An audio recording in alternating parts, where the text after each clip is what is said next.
You're listening to the We Are Libertarians Network. Learn more at wearelibertarians.com.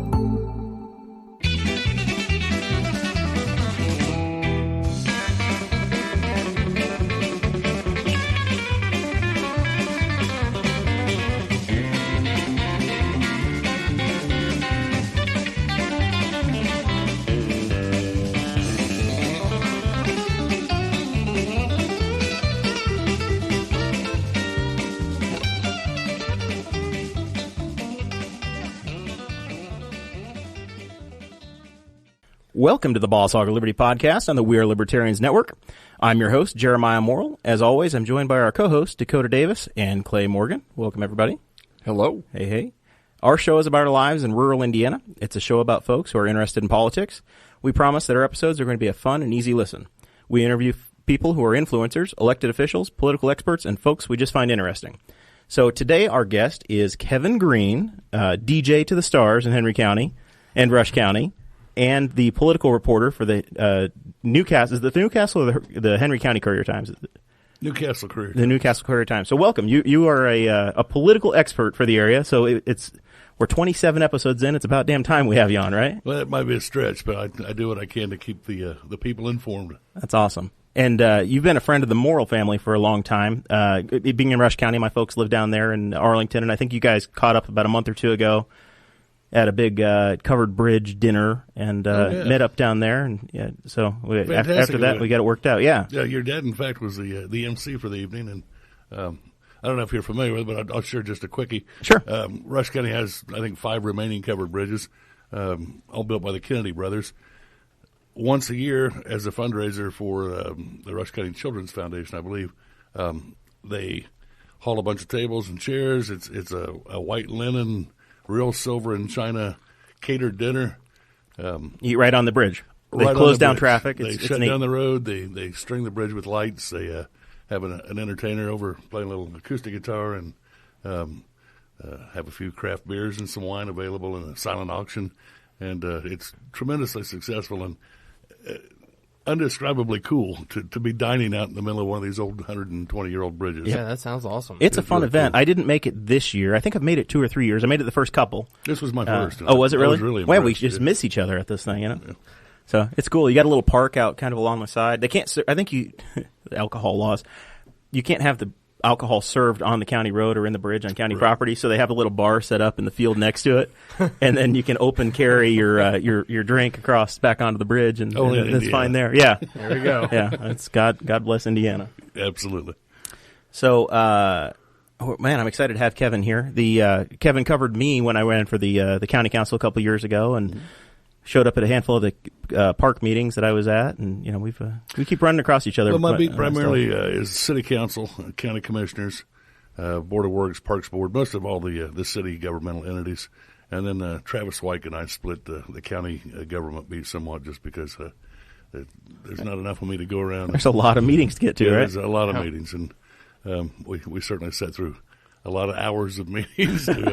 And interesting, that somebody mentioned to me a while back that they were at a meeting I was at, and they agreed that what I reported on was accurate, but that I'd left a lot of stuff out. And I was like, well, it's a 3-hour meeting, and it's a 90-second story.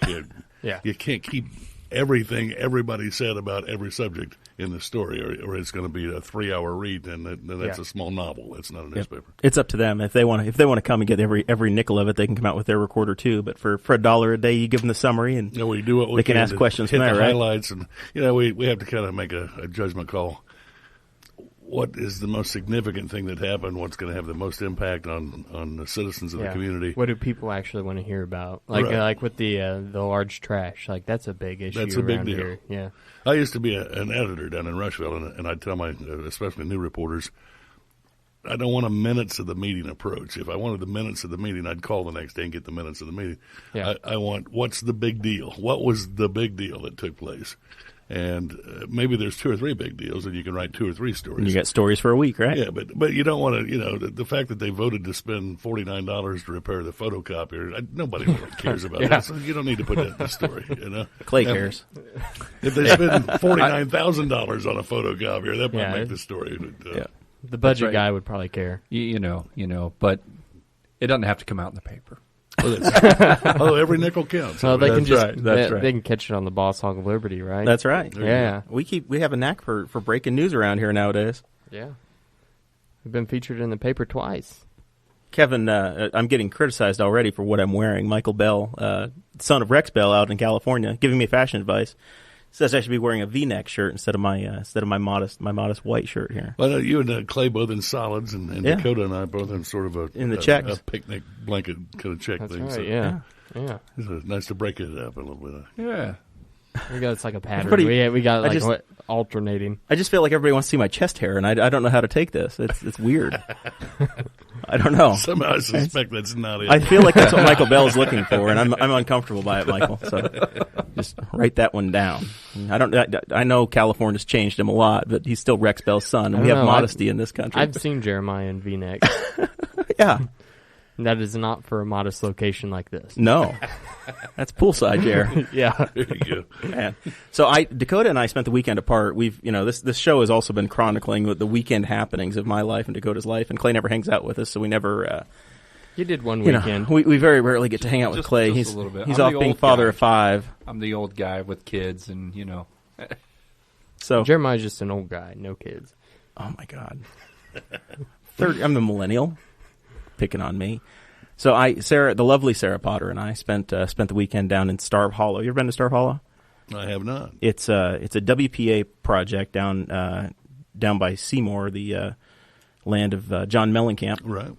And at the time I read up on it because when you get there and you have no internet and you don't have any TV, you have nothing to do but to read the brochure that they give you.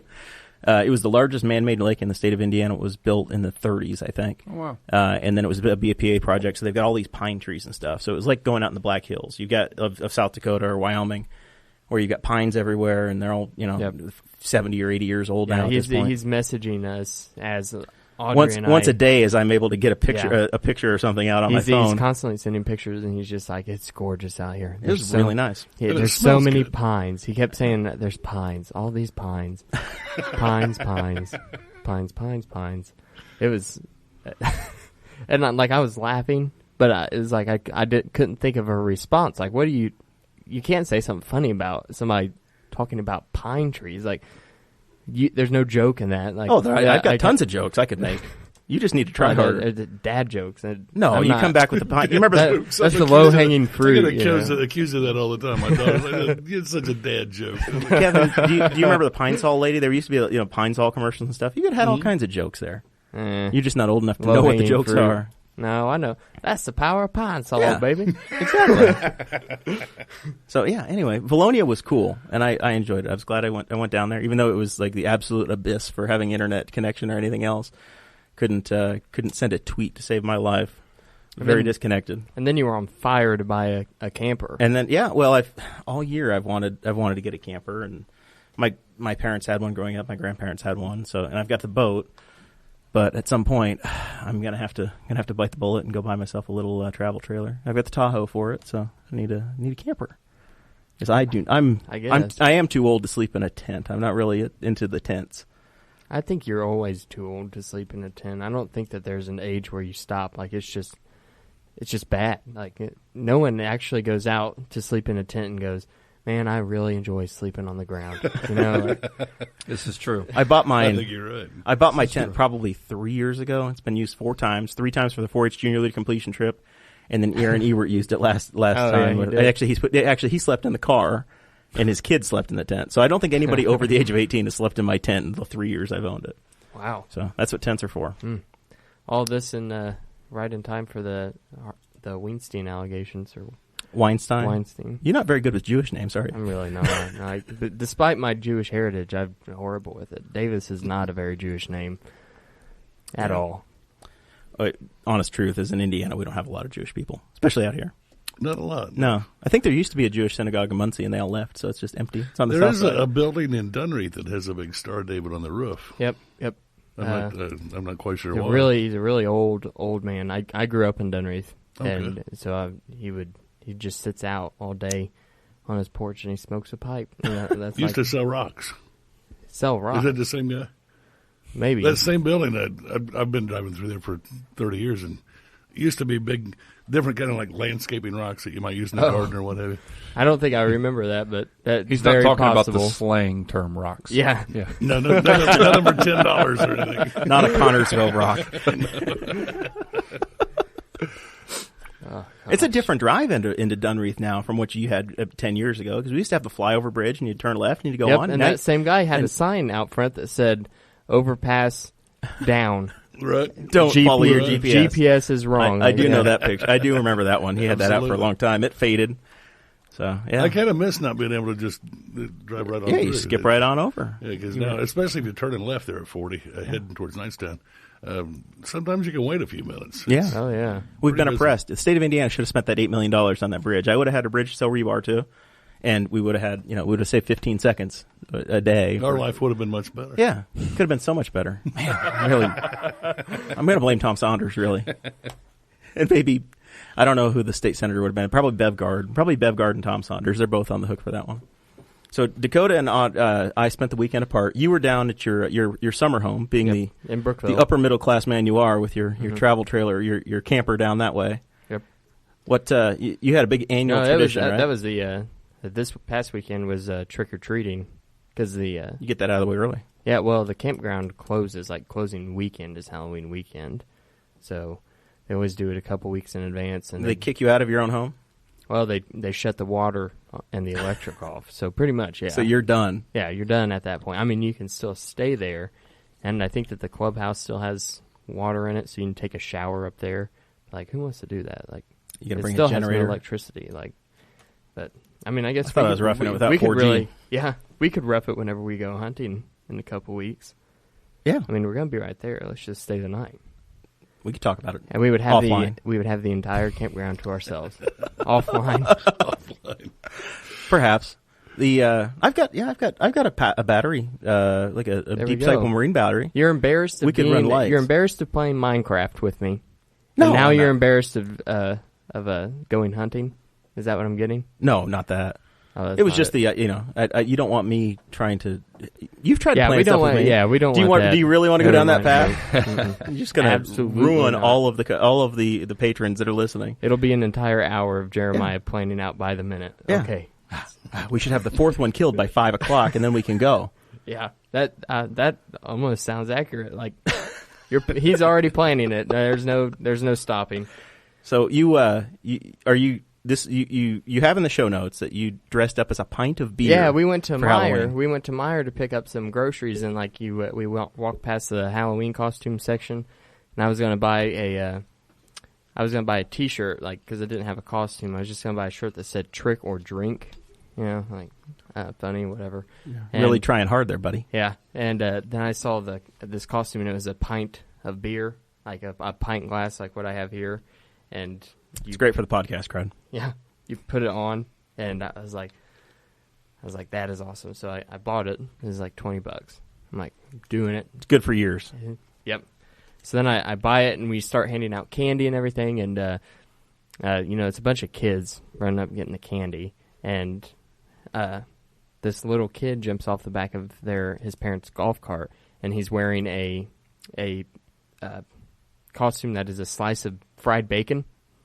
So it's just a slice of fried bacon. Sounds like Lady Gaga. Yeah. And I went, "Hey, Bacon Man," and he goes, "Sprite." That's exactly what I am, kid. Yep, it was hilarious. I laughed so hard at that. Oh my gosh.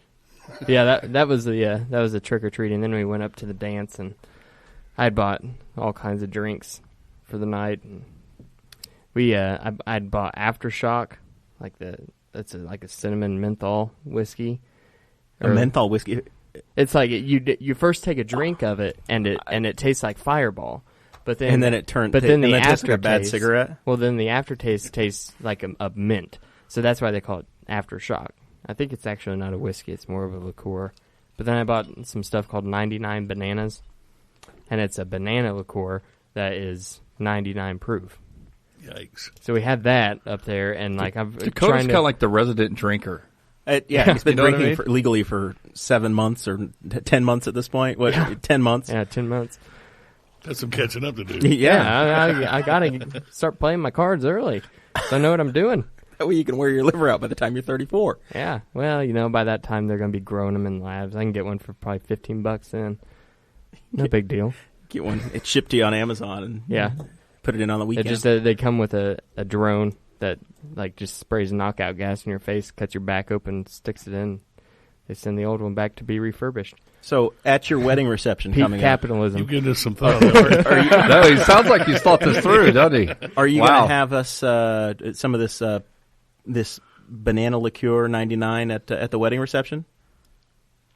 Oh no, No, I mean if it because we're it's coming pretty up. much We like are. I'm only providing beer. I'm gonna get one keg, and there's gonna be several bottles of wine. Like everybody's centerpiece on the table is not gonna be flowers. It's gonna be a couple bottles of wine because it's more practical, right? Sure. That's the way we think, and so that's all that's gonna be. But if anybody else is like going there intently to party, then that is fine, and you can bring what you want. Kevin's gonna be playing good dancing music all night long. Absolutely. So So it's bring your own hard liquor basically is what you're recommending. Yep. All right, cool. Now I know that now. There you go. I can't wait. I'm going to bring you all the fruity stuff you want. The fruity stuff? Yeah. That We're gonna give banana you one a was hand of- like yeah. particularly horrible. It was disgusting. It tasted really bad. What do you think we're going to get? I don't know. I was kind of hoping it was going to taste like the bananas that you get in that fruit candy mix. You know what I'm talking The about? runts? Yeah, runts. Yeah, I thought that's what I was hoping it was going to taste like. It was nothing like that. You know Jason Thompson, who works with me. Yeah. He loves the artificial banana powder, like that. That you have in a milkshake, like a Dairy Queen milkshake or whatever. Really? It's disgusting. I couldn't do it. Jason He doesn't like the real. He doesn't Jason's like. a strange eater. Like we all know that. It's just an accepted fact at this point. Yeah. So all right. So let's get into this wedding reception a little bit here, Kevin. All right. What's the typical first dance, whatever, and all that. But when you actually get to open up the songbook and you're going to go and you're going to start to have some fun, what are we playing at a wedding reception? Because I have some songs that I thought he would appreciate, but I want to hear what you typically do, and then maybe see if we can get some stuff worked in. It varies a little bit. The first thing I do, particularly during what I call gravy time, which is while everybody's eating and socializing before the dancing begins, even before the little ceremonial aspects like the garter toss and the bouquet toss. I survey the crowd to kind of try to get a feel for how fun they are. Yeah, what I'm up against. If it's an older crowd or a younger crowd, or if dress will give away certain socioeconomic indicators. You get a country crowd. You see a lot of cowboy boots and hats, and you're going to play a little more Luke Bryan and that sort of thing. But after we've got everything out of the way, assuming it's a relatively younger, fun-looking bunch, I frequently kick things off with "Celebrate," the old Kool and the Gang tune, and it pairs very nicely with like "Brick House" or "Play That Funky Music." Yeah. So a lot of the 70s dance music. Well, you still got parents. Yeah. You still got parents and grandparents there, so you want to play stuff that they can recognize. You want to say the juju on the beat until late. When it's just the young guys and girls, and they get a little liquored up, and they're ready to juju on that beat. Because typically people have just finished eating; they haven't had much to drink yet, and you have to play something that's pretty universally popular and up tempo to get people up. Yeah, the original thought for the DJ was the guy that always DJs. We call him the mayor of our little camping park down in Brookville. Right. And he DJs all the dances down there and all the parties and stuff. So it was like, hey, I bet Billy would come up and do it for like a case of beer or something. And that's all Kevin wanted, right? For the wild turkey. There you go. That's reasonable. So it's all the way to Springport. He ought to get you two of them. That is a pretty good haul. Yeah. I mean, he's coming from Brushville, damn it. Yeah. I asked him, and I asked Billy, and he said no, absolutely not. I was like, really? Why not? He said that one time he had been he was DJing a wedding, and his equipment cut out during the father-daughter dance. Oh man! And he said, I won't ever do another That is wedding. a I was like, DJ's worst nightmare. I was like, dude, come on, just do it. And he's like, nope, absolutely not. Well, I've been doing it All like right. 30 years. I've been doing this. And, So it was Jeremiah recommended you, actually. well, I appreciate that. Thank you very much. Your first beer's on me. There we go. But back in my 20s, I didn't give it a second thought. I get to be the rowdiest guy in the room and the guy with the big stereo. Right. And it didn't even occur to me that if an amplifier goes down or a CD player goes out, that I have just wrecked some little princess's perfect day. And she'll never, ever forgive me. It didn't even occur to me. As I've gotten older and hopefully a little wiser, it did occur to me. And now I bring a backup amp and a backup. You've got options. Yeah, I make sure that everything's kind of duplicated so that we don't go down for It's good. insurance. Yeah, there we go. Is But I it, mean, you also kind of have to accept like that if an amp goes out or something, it's not your fault. It's not like Right. you just recklessly hit a button or something and now it's. Well, I now did a it's, show at Connersville one time, and about 4 hours into it, it was a good, fun-loving crowd, and we had lots of people dancing. Had a speaker go out, the crossover went out or something, and even though you turn it up, you still lost roughly 50% of your volume. And, Yep. Oh, yeah. And people noticed, and they were like, "Hey, can't you turn that up?" And I was like, "Man, I just had a speaker go out, and I don't have any extra dorm fridge-sized speakers out the back of my truck. We're just going to have to make do, Yeah. And thankfully, we were already about, like I said, 4 hours in. They probably had about a good hour left in it anyway, so There you go. it didn't wreck the night, but I was glad they were understanding. It's like I mean- landing a plane on one airplane, or you got one engine that went Right, out on the right. jet. What's a really funny story? Like, what's something that's just something that happened, like, not necessarily to you, but that you observed at a wedding reception? I've seen or some something? crazy stuff because Yeah, see, that's what I want to know of. Like, 300 or 400 wedding receptions over the years because I started doing this Wow. like when I was in college, and I didn't even realize that until about a year ago. Somebody asked me, "How many receptions do you think you've done?" And I got to thinking, I think, well, let's keep the math simple, Yeah. Say conservatively 10 a year because There's some guys in Rushville, you've probably done 4 or 5 of their weddings. Well, I've done multiple generations. Yeah. I did a wedding last summer, and a gal walked up to me, and I recognized her, and I had done her wedding 25 years ago or whatever.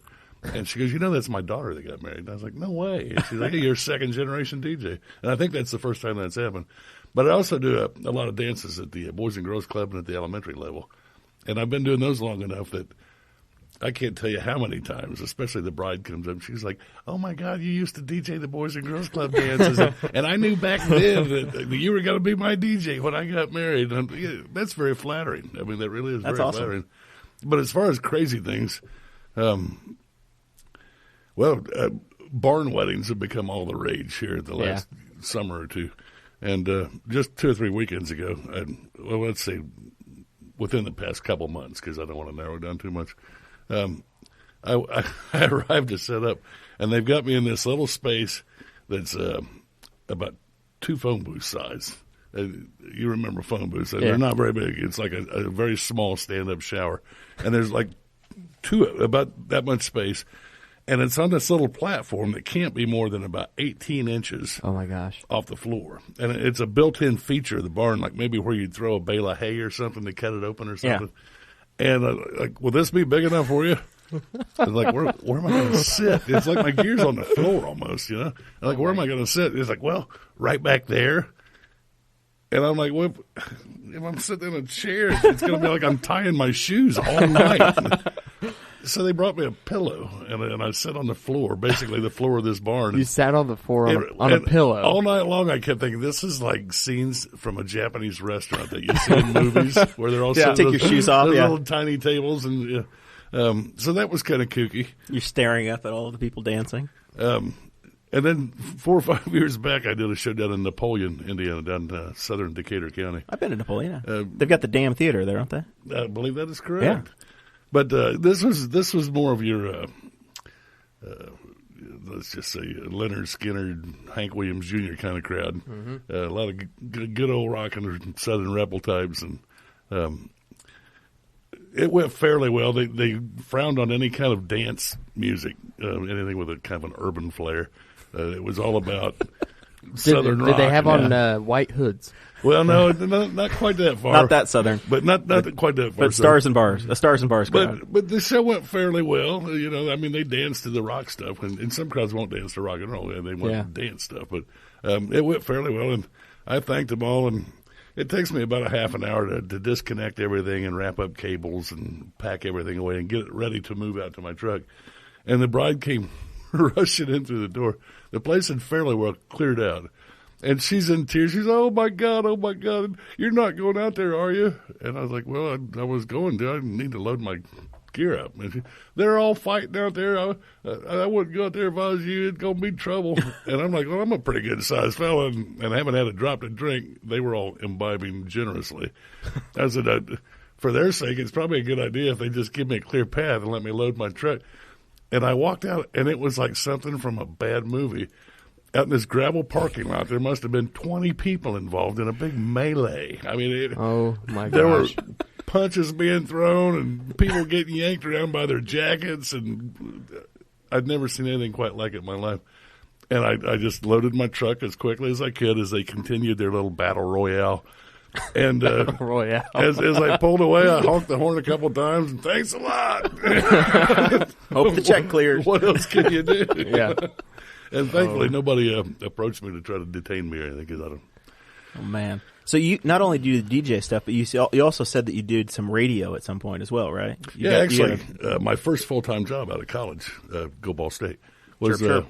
I had worked part-time for WRCR radio in Rushville and stringing city council meetings and school board meetings and that sort of thing. Started in high school because I was on the high school Rushlight, the high school newspaper. And they offered me a summer job running the board, primarily Reds games and Pacers games. They covered lots of sports.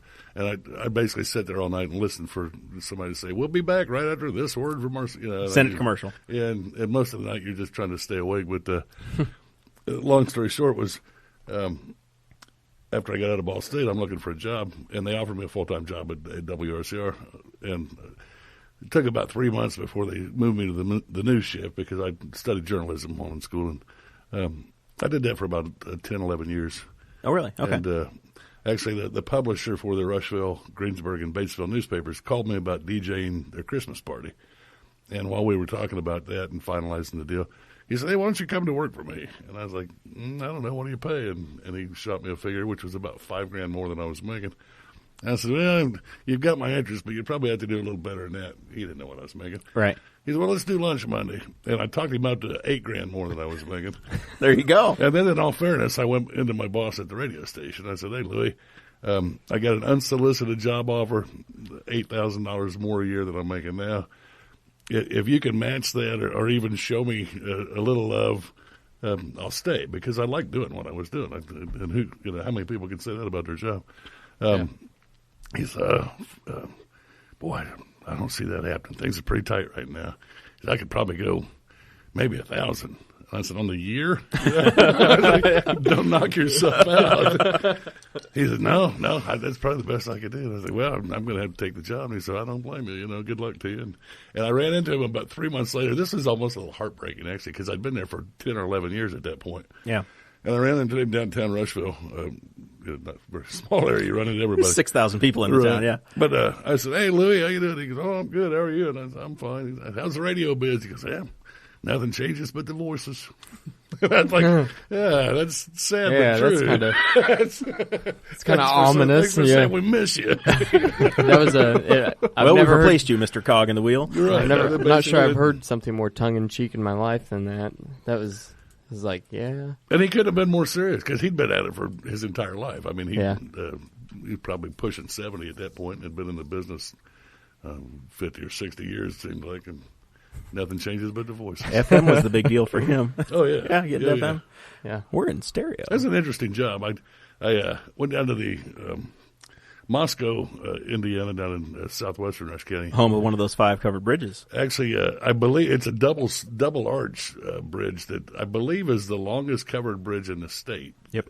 And like the third longest in the country, if I'm not mistaken, and I might be, but it's a big long bridge. Yeah, That one was destroyed in like 07, 08, somewhere in there, and then they had a rebuilt. tornado completely knocked it down, and Mitch it's Daniels been came rebuilt down now, and, though. Yeah, Yeah, they it's there again. rebuilt it, and I a believe great it was bridge. rebuilt with private funds, with donations, and Yeah, I think so. Wow. And they tried to bring back like the same. Obviously, the Kennedy Gonna brothers bring run around, but gonna bring similar. a tear to my eye. Yeah, Most libertarian thing I've ever heard. well, about Who will 70% build the of it bridge? was using the original lumber and timbers and Yeah. arches because they were able to pull all those. It basically just lifted it up off its pillars and dropped it in the river about 60 feet below, and they were able to salvage a bunch of it. But they had a festival every year for about 15 years. And it invariably was on the hottest, most humid weekend of the summer. Of course. Why would it be any other? that's the way way? almost every Indiana festival Yeah. feels, right? Well, they sent me down to do a remote broadcast for like a 4-hour stretch one Saturday afternoon. And one of the things I had to do was a chicken pull, which is just like a tractor pull, except little bitty sleds. And they hook them up to chickens. And I'm doing my best to do this as legitimately as I can, you know. And one of the chickens... Oh my God, you're choking the chicken. One of the chickens took about 3 or 4 steps and fell over sideways. I don't know if it was dead or if it just fainted. But I said, there you have it, folks. So hot in Moscow, even the chickens are too pooped to party. Oh man. So listening, I just got a text. Listening down in Rush County right now is the Weston County, Wyoming FFA. They're at my parents' house. My one of my cousins, her daughter is with them, and the FFA state convention is going on. So I just got the text to give them a shout out. Salute. So just salute to the Weston County, Newcastle, Wyoming FFA. I was in Hanging out FFA when I was in high school. Were you? You were Yeah, I was. Dan Webb's kid. I was one of Dan Webb's. Yep. There you go. I went to state for soil judging. Very nice. How'd you do? I didn't Did you do lose to a it. Shenandoah kid? No, I didn't do any good. I don't think that my name was even mentioned at state. Man, Yeah. we are big in the soil and water conservation office around here. By the Really? way, Kelly Riggs, big fan.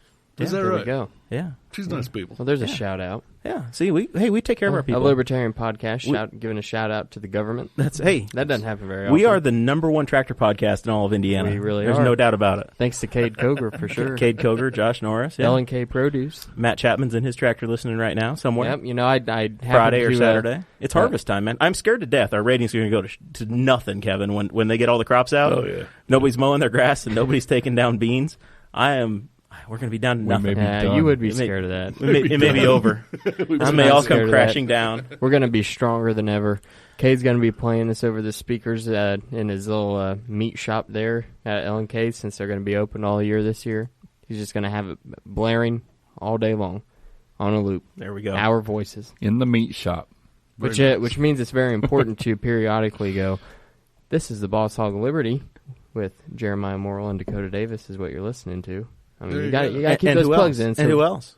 Well, You're co-host. Go ahead. Continue the plug, sir. I'm kind of the third wheel here, you know. I'm that little wheel on the back end that kind of keeps it balanced, you know. Clay keeps me from making a total and complete fool of myself. We have an elected official on the show, and we have to keep his reputation somewhat alive. Absolutely. Yeah. The best we can. So you got out of that and you got into the newspaper business, Right. and you kind of touched on it a little bit. You work. See, Travis Wyke is very nervous about working for a major paper. So it's Tanner Perdew was here early on, and he introduced the brisket. He worked for Cricket Wireless, but we can say that now because he doesn't work there anymore. I see. They've mutually parted ways. They've parted ways, yes. So, but we called it Brisket Wireless. Right. So now the equate version of anything is the Brisket Gazette. So Travis is more comfortable with that instead of working for the the proper noun of the paper that I am a happy subscriber to. By the way, Well, I love receiving. I am as well. Thank Yes. you very much. I appreciate it. It's a little like job security for me. Yeah. There's one guy in here Today's who's headline not. was a little questionable. We talked about that because it felt like the CNN thing was a little bit of fake news, but it said staff report, so I know you weren't directly associated with it. No, actually, I had nothing to do with that. I will say, though, I've been working here in Henry County for about it'll be 4 years in May. Oh, that quick already? I cannot believe how frequently I hear the name Catherine Winters. I don't know that a day has gone by that I haven't heard the name Catherine Winters. In a case that's, 110 years Yeah. old or something? It It's really because is phenomenal. I think the former editor of your paper cared a lot, Right. And I think Eldon, who writes for the Middletown paper, Eldon Right. Pitts, he's on it all the time, and they're writing. There's books being written about Catherine Winters, Doing a and movie there's a and- movie that they're doing. If you're not familiar with the story, you can Google it or look it up. But it's this girl, 9 or 10 years old. It's in it's headline in the paper today. But this little girl was abducted, or something happened to her, and nobody really knows. She was disappeared. The legend is that some gypsies took her or something. So it's even memorialized on the courthouse wall there on the main floor. Is it? Yeah, it's that little collage, mural that I think some junior high kids or 6th graders painted years back. I've taken the time to actually study that. Yeah, so that's almost kind of equating to the mural and the Wamapoke Indians on Parks and Recreation. Something horrific happens in our town, so then we paint a mural. We put up a mural at the courthouse. I love that show, by the way. Ron Swan's was my hero. It's the he's right on the wall. Yeah, there's so much of this show that feels like Parks and Recreation. Right. We have Cancel and Jam down here at the end. You just got jammed. You just got jammed. Perd Hadley on my right. It's fantastic. Or maybe I'm the Perd Hadley. I don't know. I used to be the Ron Swanson, then I quit that job, so I don't have, I'm just out of work now. Actually, I had never made the. You were basically Ron Swanson. I was. The mustache. Yeah. I always said that whenever they hired him, they were expecting a Ron Swanson, but instead what they got was this strange mixture of Ron Swanson and Leslie Knope. And Jerry. Gary, or Gary, depending upon the season. Yeah. Right. Definitely not a Tom Haverford, though. Although I am wearing my satin shirt today. Yeah, you might be a Tom Haverford. You do have DJ Roomba in your house. I do have the Roomba. Yeah. Very nice. Yeah. That was the first thing I ever said when I walked into Jeremiah's house and the Roomba was going around sweeping. And I said, DJ Roomba in the house. You can get those now that look like Darth Vader. Oh, do you? Can you? Really? Yeah, just if you're a Star Wars fan. Go. I mean, why wouldn't you? Mine's early. I have to wait until they come out with a Rick and Morty one, and then I might consider it. A little Pickle Rick running around the stairs are a nightmare, man. Although you would like it, especially if you get one that you have to clean it out every day with the dog running around. You got to clean the dog hair out. But yeah, the hair is a nightmare here, and I had the really horrible decision to make my floors mahogany, very dark red, and then I painted my stairs, like the tops of them, black. Just bad ideas all around. There's so much hair. It's like you can sweep one day, and then the next day it doesn't even matter. Like as you're sweeping, if she's walking around the house while you're sweeping, she's just dropping it. So irritating. In the chat, Michael Bell is still picking on me for having a crew neck shirt, even though Dakota's wearing one too. It's continued to be picked, just aimed at me. Well, that's because I have mine unbuttoned a lot. So I can unbutton mine more. If that's what you people want to see more cleavage, we can do that. But I was going to say, it's not good for the show. Do we need some music?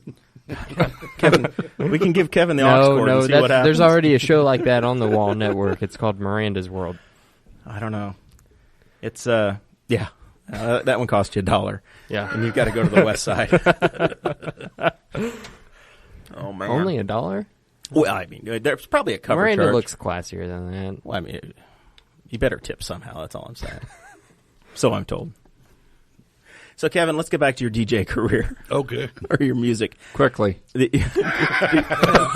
Clay's uncomfortable. He's a minister, for God's sake. What is your go-to music? Is it the country rock? Is it the new stuff? What are you listening to? Well, I'm an old '80s guy. I grew up in the late '70s, early '80s, so I'm a big fan of a lot of that Southern rock that I mentioned earlier.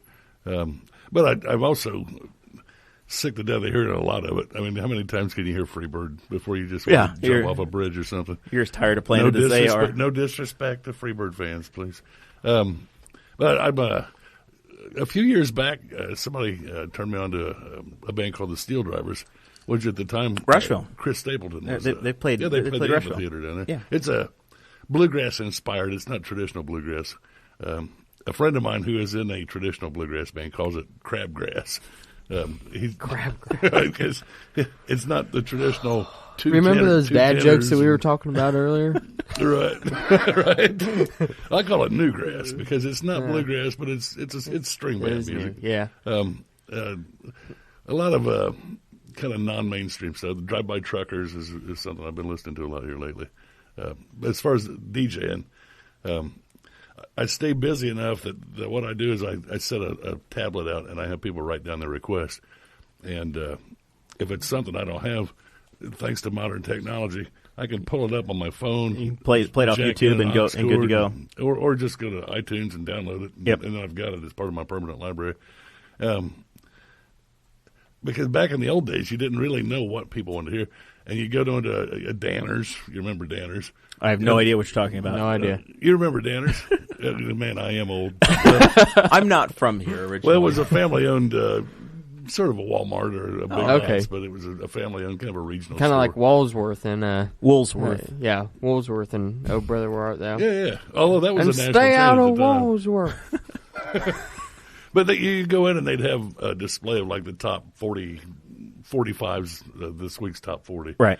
And I'd go back far enough that I was actually 2 turntables and a microphone when I got started. You'd recognize some of them living here in Indiana you'd never even heard of yet. Yeah. And they were hits. They're not on the radio because right. they were played in L.A. or New York or Memphis or something. Exactly. And I'd end up buying 8 or 10 records in an effort to stay current. And then I'd only get asked to play 3 or 4 of them. And the rest would just collect dust because they never did quite catch on around here for one reason or another, even though they Do were you still big have hits. them? Still have All my old vinyl. I had about 5 Peaches record crates, these big album devices, and I sold them all to a pawn shop for 10 cents a piece. So if you see an old vinyl album, somewhere on the jacket cover it will say "Stolen from Kevin Green," because that's what I used to write on all of them. I figured if anybody had it but me, they stole it. They've stolen it from Right. you. They're everywhere. There's a ton of them out there somewhere. I love that. That's hilarious. Stolen from Kevin Green. Check the Rushville Goodwill about once a week and see what you can find. That was actually it was called Beaver's Pawn Shop down in Rushville, and Beaver's Pawn Shop. Beaver. Hey, welcome to Beaver's Pawn Shop. He had a cat that ran around in there. He never had a sweeper. It was kind of. It had that Beaver's Pawn Shop smell. Yeah, not exactly Pawn Stars. No, it wasn't by a long shot. But I'm happy that the technology has allowed me to narrow my focus and save me a lot of money. Absolutely. Yeah. As you mentioned, if I'm on the spot and it's a song, somebody asks me for a song that I really don't think I want to spend $1.24 on, I will go to YouTube and just Now Audrey and I don't disagree on a lot of things. Like, we have very similar opinions and just about everything, except for music. Like, we have vastly different tastes in music.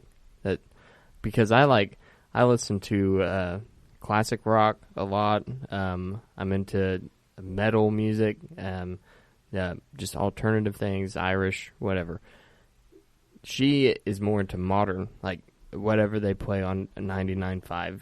right. You know, like More your booty shake pop stuff. yeah, Right. not me. No, I'm not that guy. I'll dance to it after I've had a few beers because it's fun. But if I'm like driving or just listening to things and I still buy CDs because I'm that guy, then those are the CDs I buy. And I've only gotten her to give on one song for the wedding, and that's the song that we walk out off of the stage. That's all you've narrowed down so far? Yep. Well, that's all I've gotten. Like, she has everything else. Okay, I got you. And I got to pick that one. I got you. So what is classic rock to you? Like, are we talking 70s or are we talking like Mr. Big from 1990? What's classic rock? No, it's not 90s music. Like, 90s music is what I considered just regular rock, or that's just regular music. Like, that's what I grew up listening to. AC/DC because that's what my parents listened to. My parents graduated in 92, so. Wow. Yeah. 82. My dad I thought graduated. that was old. Yeah, my dad graduated in 77, 79, somewhere in there. Yeah. I had my daughter and 77. two of her teeny bopper friends in the giving them a ride to the movies or something, and Fleetwood Mac Dreams came on, and one of my daughter's friends, Jessica, was singing along, knew every word. And I when the song was over, I was like, "How do you know that song, Jessica?" She goes, "Oh, I love the oldies." That's not the oldies. Elvis is the oldies. That was Fleetwood Mac. That's not the oldies. Well, I was giving Audrey a hard time today with Dakota and Sarah, and said Audrey absolutely forbid me to give a demand. I've been telling her for weeks that you were coming on, and I was going to have a demand list of these are the songs that I need you to play for their wedding. And I said, damn it, he's going to play Wooly Bully for you no matter what. And Dakota's like, what the hell is Wooly Bully? Oh, no, not a clue. I didn't say that. I said, I don't know what that means. Yeah. Not a clue. I've got that song, but that's not a kind of a must play. No, absolutely not. I That usually is do definitely not a must a play. little mini oldie set though that usually includes Jailhouse Rock because it never misses. Yep. I mean, I've never played that it didn't work. Yeah. Run Around Sue from Dion, absolutely, and Shout from Otis Day and the Nights. Yep. Those are all pretty much standard any wedding reception in Indiana kind of must play. I told him Yeah. Elvira too. He needed to play Elvira too. Elvira? Yeah, by the Really? Oak Ridge Boys. Okay, whatever. Just not Wooly Bully. It's forbidden. Strike you're that off okay. your list now. All right, I'll put that on the do not play. Yeah. Oh, we'll have a good time. Yeah, I'm looking forward to it. Thinking that I thought 90s rock was classic rock. Now, one of the things I have noticed You guys. that represents a bit of a change. People who are getting married now have grown up with iTunes and being able to create playlists. Yep. And where I used to 10 years ago, when I'd say, "Are there any songs that are must plays?" people would give me 2 or 3 or maybe 4. Now you get a dozen that they demand. Well, I did a wedding here a while back, and I They still, had it laid out like they. It was pages. I mean, they were. I still burn things to CD because I like to be hands on. Yeah. I feel like kind of like driving a stick versus an automatic. I feel more engaged when I'm pushing the buttons. It took 5 CDs. Oh my I mean, gosh. full. How long was the wedding reception? I don't even think we got through all the music. Yeah. But essentially what I do is I jack one of those in and use that as the skeleton for the show. Yeah. And then as requests come up, I work those in. But if I'm not getting any requests, I don't have to worry about what to play next you're because the just bride's rolling. already decided. Yeah, you just let it go one to the other so there's no downtime between songs. And, Yep. Really makes my life a lot easier. There you go. So you bring 2 CD players, basically? Yeah, I run 2, and then I've got a spare in case one goes down. There you go. And a little mixer board so I can go back and forth and Yep. try to keep it as simple and basic as possible. So you'd be far more advanced than I am. I'm still learning how the hell to use our board over here. Nice little board. I'm the producer, and I just try to make us not sound terrible. I think you're doing all right. I've There we go. Parts of a couple podcasts. You're Yeah, doing well, all we right. appreciate it. We expect most of our guests to lie to us and say that they've listened to the 26 preceding episodes, but Well, I'd like to. there's catch-up time in the winter. I'll keep Yeah, that in mind. you'll have- I you'll have can opportunity. binge listen. That's right. Go back and listen to some of the really early stuff that's terrible. Oh my gosh. Oh, I'm sure it's fun. And you hear us, and it's like this, and the audio is horrible. It was so bad. You've got a nice setup here, though. Yeah, this is. I commend you. I don't know how in the hell it happened, but one day Dakota's like, "Yo, we're moving," and It was after we went up to the We Are Libertarians studio, and we were guests on their show, and he had a nice setup, and it was all on Facebook Live and everything. And I'm like, you know what? If we want to get to the place that I want to be, like my goal, then we need to upgrade. Right. So we started the GoFundMe campaign and everything, and I think that for the studio, we probably only paid half of it out of pocket. yeah, we got a lot of help. Nice. Incredible, it's amazing how much people actually help us with this thing because Yeah, they like it listening, is. and it's there's not many formats that you get where you get somebody's attention for an hour and a half, or whatever it is. Right. But a podcast you do, and Right. they get to know you, and you get to, to do kinda obviously you what get the you wanna relationships do. with your fans too, or your listeners or whatever. Yeah, The Boss Hog addicts. I feel like I know Cade Coger. Like I feel like I've known him for a while, but in reality, I've never met the dude in my life. Right. Like it's strange, and I think that's a really interesting point to make about the 21st century and where we're at as a society. Like I feel like Cade Coger is one of my friends, Right. and I've never met the dude. It is amazing the way those things. My high school, he's older now, but when my boy was in high school, he's dating a girl from Strawn, and then he's dating a girl from Brownsburg, and then he's dating a girl from Muncie, and he doesn't have a car and he doesn't have a job. And I'm like, how do you meet these girls to date them to begin with? And he's like, Facebook. Actually, initially it was MySpace, and then it became Facebook, and I was like, things are just so varied. Dude, like, who'd you date when you were in high school? I said, well, you dated people from Rushville. From your town. The only ones you knew. You know? Worked my way through. There were cruise 42 Broad girls Street in the town, and I dated half of them. Well, you cruise Broad Street and hope you got lucky. But, you know. The ones you actually saw face to face, right? Right. Yeah, you actually had it wasn't Facebook, it was FaceTime. I mean, real FaceTime, not Right. Apple's version. So this fan community has taken off in the last week, and I know we're diverting to Dakota. We'll get right back to That's it. okay.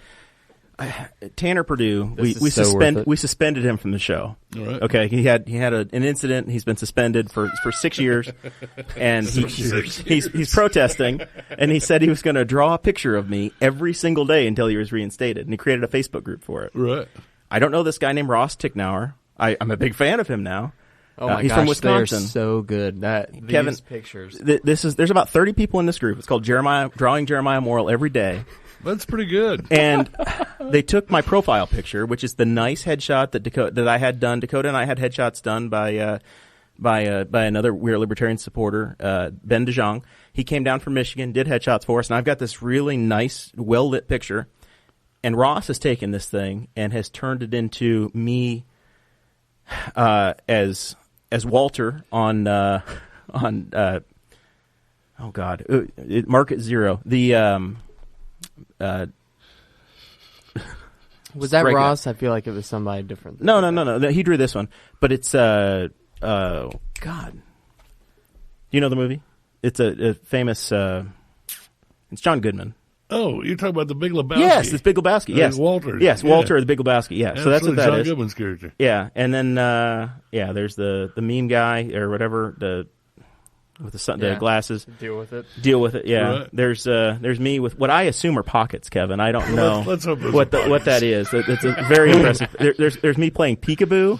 I mean, the drawings are very good. I'm going to get them framed. They're going to be in the studio, most of them. It reminds me a bit of the old Can You Draw Blanky the Deer or whatever that was on matchbook covers. Yeah. You know, if you can, you might have a career in the Art Institute. And then this is one. This is. See if you can figure out what this is from, Kevin.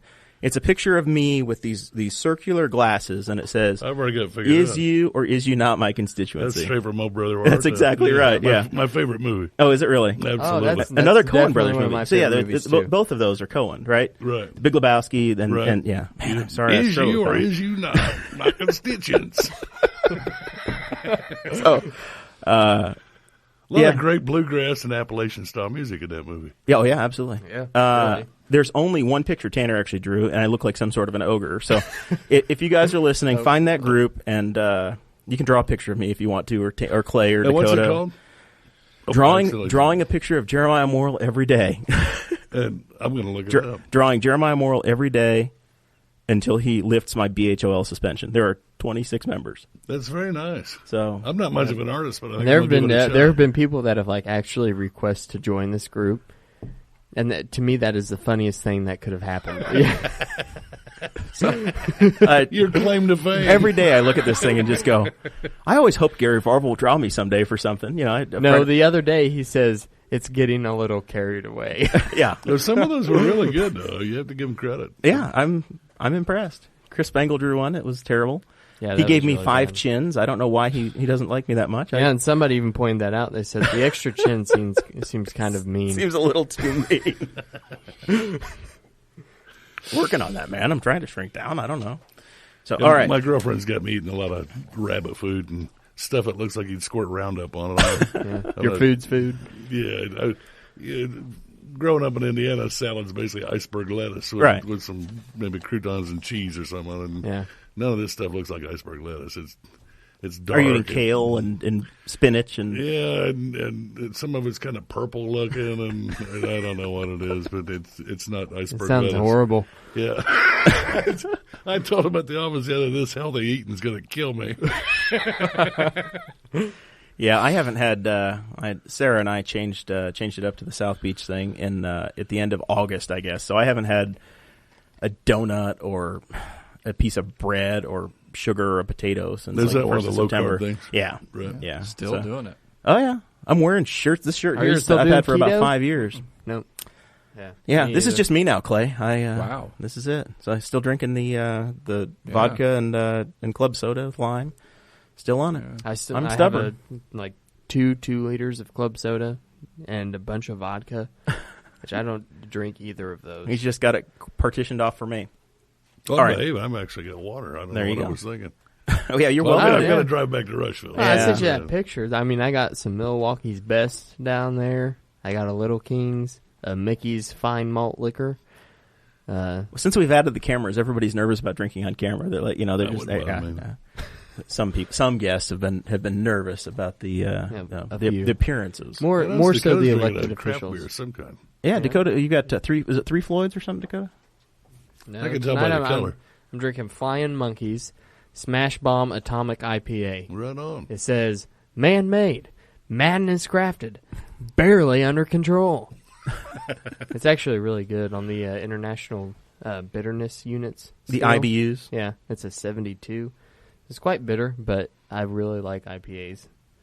And You're the I'm one. more of a porter and dark brown. Yeah, porters ale and guy, stouts and stuff. That was, when I was on that game, that was my thing too. Right. I like a I Guinness. did get him to do an Irish car bomb. I did. Yeah, He did I cheat cheated a once. week and a half ago and had a Guinness. And then he woke up the next day with a splitting headache. You know, that's There were a an lot of extra reasons why I had stout. it. The Guinness is an extra stout. Yes. I just ran across some the other day that's a export stout. The Guinness export stout, not nearly as Milky or oily, motor oil like. I mean, it's not near as thick and Doesn't have chewy. the fish parts in it like the regular Guinness does. It's kind of a stout light. Okay, that's like a black and tan. The Yingling, if you haven't had that yet, Yeah, now that we got it's pretty Yingling good. here, they're black and tan. I'm a big fan of that. Yeah, I like the black and tan. But since I've started drinking, like I've been drinking a lot of the Bell's Two Hearted, like the sign over Right. there, and then these. This is I think the third 6-pack of this that I bought. So we went down to Brookville, and I'm trying to clean out the refrigerator, and I Right. had a bunch of Milwaukee's Best lager in there, Right. and I had like 15 of them, and I'm like, oh my gosh! And so I just cracked one open, and I'm like, that was absolutely disgusting. That was the grossest thing. I'd rather have water. Yeah, so bad. I'm like, okay, well, I'm just going to keep these in the beer fridge downstairs and And offer hope them to to give them away. everybody that comes on the podcast. There you go. Kevin, do you want some of his bad beer that he does? Well, he offered me one earlier. I was like, nah, I'd just drink water. I feel the same way, though, about Coors Light and Bud Light. Oh, yeah. no. 4 or 5 years ago, a few friends of mine, I went to the Indiana Brewers Guild Winterfest up at the State Fair, and there were like 63 breweries represented, and they all had at least 2, and some of them had as many as 8 or 10 beers. And they give you this little 5-ounce mug to sample beers Yeah. with. And you think when you first get there, it's like, what am I going to do with that? But then you think there's 63 breweries here. They've all got 4 or 5 beers each. And, Yeah. by the time you make your rounds, it's probably a good thing that it's not any bigger. But, Yeah. but That sounds like a lot of that fun, was the really. beginning of my beer snobbery. Yeah. And we didn't know, but people that go, what are these big like pretzel necklaces? They take a string and Yeah. so that you get something to cleanse the palate a little Yeah. bit. And now we're old pros. Yeah, one now. of We my do one of these my things all the time. coworkers actually won. He's a brewer himself, like Yeah. at his home, and they had this was, I think, the 3rd year that they had a contest for home brewers at the Indiana State Fair, Right. and he entered 3 of his beers, and one got first place. His IPA got first place. Nice. He had a wheat ale or a pale ale or something that got a 2nd place prize, then a 5th place prize. Be Indiana agriculture, wouldn't it? Yeah, I mean, Well, they're using a lot of crazy horse hops over here. yeah, in Youngstown. right Yeah, down here in Henry absolutely. County. Right. Sun King's using a lot of those.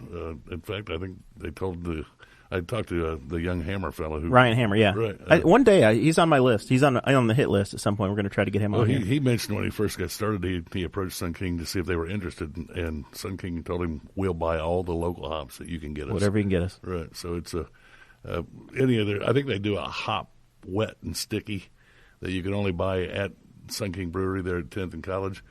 It's made with fresh, wet hops. They don't dry them and pelletize them or anything first. Wow. And you want to talk about a citrusy, that kind of The citrusy, hoppy, right, real hoppy that flavor. you get with those IPAs. Yeah, see, I love that. That sounds right up my alley. There you go. Maybe we have to go this weekend. Yeah, maybe we should. We don't have And Sunday. if you planned. don't mind, I'll share just a little nugget of You beer, go for it. beer information. I didn't know this and found it kind of interesting. Back in the old days when Great Britain had empires throughout the planet, it was a long trip around the Horn of Africa from England back around to India, where India, Britain had an empire, and the beer would go skunk. This is why you have an IPA. India Pale Ale. Right. It was made stronger with a higher alcohol content and more hops because they found out that there's something astringent in those hops that keeps the beer from getting skunky. Yep. Really? And that's the history of India Pale Ale. Yep. It was to export See, over I to never there. knew that. Right. Yeah. Yep. Well, but now we have skunky beers on Right. purpose. You know, like the And Heineken, this Stella's. was skunk that was not desirable. Some of these IPAs today have kind of a skunky taste. Well, even a Heineken to a certain extent has just a little bit of a kind I of think skunky thing. like the Heineken Lights have super skunky taste to I them. agree. I Absolutely. do not enjoy. I'm not a big fan either, but Yeah. I don't know. Whatever. When I bought the, I did this South Beach thing about 2010, 2011, somewhere in there, and I wasn't a beer snob yet, so I was, just drinking whatever, Budweiser, Right. whatever it was. So Bud Select 55 came out, and I could drink that. Right. And I bought a 24-pack of that, and I still have 24 of them because I I'm can't not get myself to surprised. open it up and drink one of them again. Like the hell with it. I'm just drinking vodka, and I'll Is be it okay. really beer if it's only got 55 I calories? don't think so. Yeah, I don't know. It's just Well, you know the way they do this. They I've got just 'em. add more water. right. It- They just cut it. I think it's beer. It's probably wine less than a because 3.2 it's beer even. Beer and water. So, anyway, yeah. So we have real news. We had a couple of real news items we wanted to try to cover, and we'll buzz through that, and then we'll get Get back to our beer chat. We'll get back to beer chat. And we'll work it in again some more. So Amazon. This was the one main story that I saw this week, and it was honestly, for God's sake, it's been a slow news week. There's not been a whole lot that's happened. But everybody, about a month and a half ago, Amazon had this pitch where they were going to build a second headquarters. They're based in Seattle, Washington now, and they're going to build like HQ2 is what they're calling it. So they put out a request for proposal to any community that was over 1 million people, and they wanted cultural stuff, and there were all these different keys to it. So they got 238 bids. Right. Yeah, and this is all across North America too. Not just like, it's not it's like just Toronto or anywhere. Yeah. It doesn't have to be in the USA. Yeah, they didn't specifically say like this has to be in the U.S. No, Right. it was anywhere North America was their stipulation for the location, I guess, for like the geographical location. Right. But they said they also wanted a metro area that had to have more than 1 million people, and it needed to be located within 30 miles of like the actual downtown or the densely populated area is where the actual like warehouse and building location would be, and then it had to be within 45 minutes of an international airport. So you start reading through all these things, and like you're thinking, oh my God, there's not 238 cities in Sure North not. America Sure like not. that have an international airport or have 1 million people, And that's what I was reading. I was reading in the Reason magazine, and they were talking about it in one of their articles. And it was they had like Syracuse, New York, put in for it, and there's like 230,000 people Yeah, probably about that. in that town. Yeah, I think that's what the article said. And like none of these places obviously They're probably not going to get it, but they want to no, bid but to go they through want the to process. put in for it. And like this is such a big deal for any city that is going to get Amazon to come. It's like this is a huge thing. It's a $5 billion investment, and will end up bringing $50,000 jobs. It's huge. Yeah, I mean that's a big deal, and any government official, any governor or any state senator or state representative knows that 50,000 jobs means 50,000 people that they can get tax revenue from. Sure. Well, and then they're going to spend money, and you're going to have a multiplier. So if you Yeah, got 50, I mean, can you imagine, Clay, if you got 50,000 jobs in Henry County, what that actually would turn into as far as huge. jobs? Oh, it'd be yeah. crazy.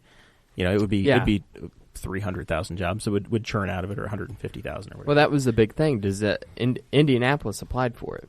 Right. We put in a bid, and a lot of these areas that put in for it have some of them have.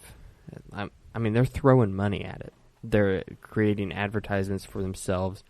They're creating YouTube videos, websites, things, and they're sending it to like the Amazon board of directors. So there's these cities and towns are spending thousands and thousands of dollars just to market themselves more proficiently, right? So actually, the mayor of Tucson, Arizona, actually sent the CEO of Amazon a giant cactus Right. as a present, like oh look, this is Tucson. We got cactus here, and he's like, okay, like, I mean, none of these things really matter, and that was a point that was made by some of the people in the Economic Development Commission or something up in Indy. They were talking about was, do we want to do anything like that, or is that showing off? Like, is that too showy? So what their strategy was, where you're going to apply for it, we're going to apply for it, and we are going to leave it at that. So Indianapolis applied for it. They said, we meet all of your qualifications. We have the people who need the jobs here, and we are we're basically really want this, but we're not going to do anything. Like, stand on our head or anything, right? Yeah, you either want us or you don't, the and part we don't of care. That's the biggest thing. Like if you watch TED Talks or like even How I Met Your Mother and stuff like that, like you always see and you always hear like dating advice. Like, what's the biggest thing about dating advice? You don't tell the girl that you're expressly interested, right? Like, that is like you want to play hard one. to get in your solicitation. That's the way Clay got Boar's Head. He played hard to get until they came in. Exactly. Yeah. We played hardball. So I mean, and that's what they're doing. And like Austin, Texas never even applied for a bid. San Antonio. San Antonio, yeah. Okay. They passed. And that's the part that, if there's 230 cities that are doing it, I know Wisconsin, there was a massive thing that Wisconsin got earlier this year, probably 10,000 jobs, and they gave away just an unbelievable amount in tax incentives. This thing, the price tag that government's going to have to pay, I've got the sneaking suspicion that some of the deals that these guys are offering up to Amazon is going to be well beyond what I would be comfortable doing. So it'd be great for you, but at the same time, God only knows what in the world, what would you have to sell, or what you have to do, or what you have to give away. Whether it's land or tax abatements, or truly cash payments, or what's going to happen. There's a good chance of that. But what you're going to see as the actual final transaction, it'll be an interesting case study. So you see what it is. I'd love for it to be in Indianapolis or anywhere in the Midwest would be helpful. Absolutely, sure. If it was Chicago or Detroit or Cincinnati or Cleveland or Columbus or any St. Louis, Louisville, any of those communities would be. I think we would still see a benefit for the Midwest and to our area. Going off like Bubba Gump over here. Yeah, welcome Chicago, Indianapolis. Welcome to a guy that travels the Midwest for sales. I'll be happy if it's in Dayton, for God's sake. I don't care. Dayton, Toledo, Sydney, any of the cities. There you go. So anyway, yeah. But I just thought it was interesting all the money that some of these other cities were throwing into this, because to me it never would have crossed my mind to make a website for the city. Right. I wouldn't have ever thought about that. Make a website for your bid.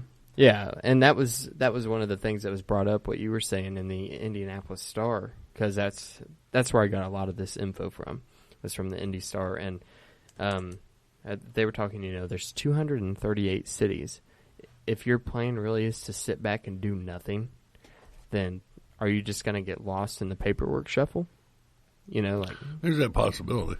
Yeah, absolutely. But I mean, I think that we don't have to necessarily throw ourselves to the wind yet, because I think Indianapolis speaks very well for itself, though. I mean, I think the FFA, the FFA people are here now. Shout out to Weston County and Newcastle, Wyoming, and their FFA watching from Rush County today, and others. But the FFA's here. They hosted a Super Bowl. They do the NCAA Final Four. You got the Indy 500. Indianapolis is known is kind of a known commodity, and a lot of folks come through here, and centrally located. And it's centrally located. Yeah, right. They've got Salesforce, and they've got a pretty strong tech community as well. Obviously, nobody's going to have 50,000 trained workers to start immediately, or whatever that's going to be. And we've got the international airport that has a flight a day to Toronto, and now they're going to have one to Paris or London or somewhere in Europe. So I guess it ticks that box too. So I guess we'll watch from a distance. And the donut counties around Marion County, I think the population density is such that they could come up with 50,000 workers if certainly if the pay was right, the benefits were right. Absolutely. And my guess is Amazon takes pretty good care of their people. Yeah, I would think you're going to do all right. Right. And of course, Amazon probably has a presence darn near anywhere now, but they've got a strong warehouse presence here. So then, with that, we're talking about government subsidies and old Kid Rock. We mentioned him on the last pod. We did talk about it. It's kind of a story we've been following. Yeah, he dropped out of the Senate race, and I had just said in our Weird Libertarians chat this week that my personal the most hated libertarian in the country for me is a guy named James Weeks. He's the guy that went up, who's running for national chairman at the Libertarian Party. See Clay in Orlando. He ran against Nick Sarwark, our chair, and he went up to the podium. We're live on C-SPAN, being Memorial Day weekend last year, being broadcast to the world. And the guy starts dancing to music he starts playing, and he strips into his underwear on national TV. Oh my gosh! Not just his underwear; he strips into a banana hammock. It's bad. God. It was horrible. So this guy is dead to me, and Not he was tiny whities. He's the guy that the Michigan Libertarian Party apparently is running for the Senate seat. So it was going to be James Weeks versus Kid Rock versus the incumbent Democrat senator. Yeah, and it was I don't be just have a clown any of show you guys. I know I mentioned it on one of the last podcasts. Have any of you guys mentioned or watched one of Kid Rock's speeches?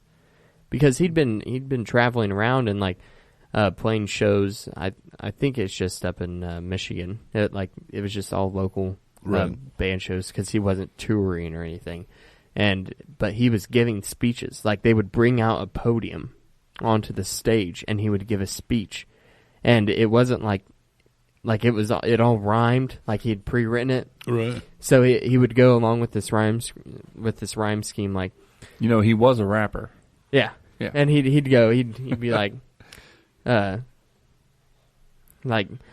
American people are now in the know, so that means that corrupt politicians have got to go. And then the band behind him would go, down. And he'd give like a 6-minute speech like that, and then he would lead into a song. Right. And it was, for me, it was like the most ridiculous thing I'd ever seen in my life. But all these people that are in the crowds are like absolutely loving it. Like they're like, if you're a Kid Rock fan, you're going to love it. Yeah. And it was. Yeah.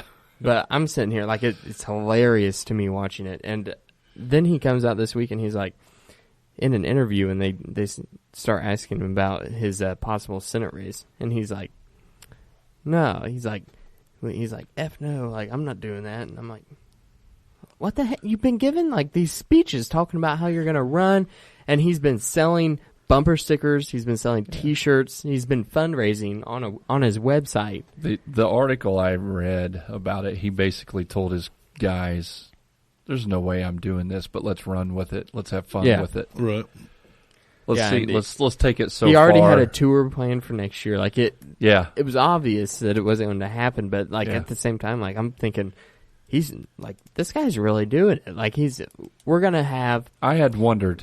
Yeah, we're going to be in a place in American politics where Donald Trump, the star of the WWE wrestler at one point. Yeah. Is president, and then freaking Kid Rock is a senator, and Al Franken, by the way.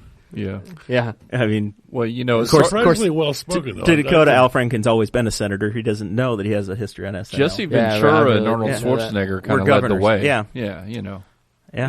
Well, that brings me back to Reagan.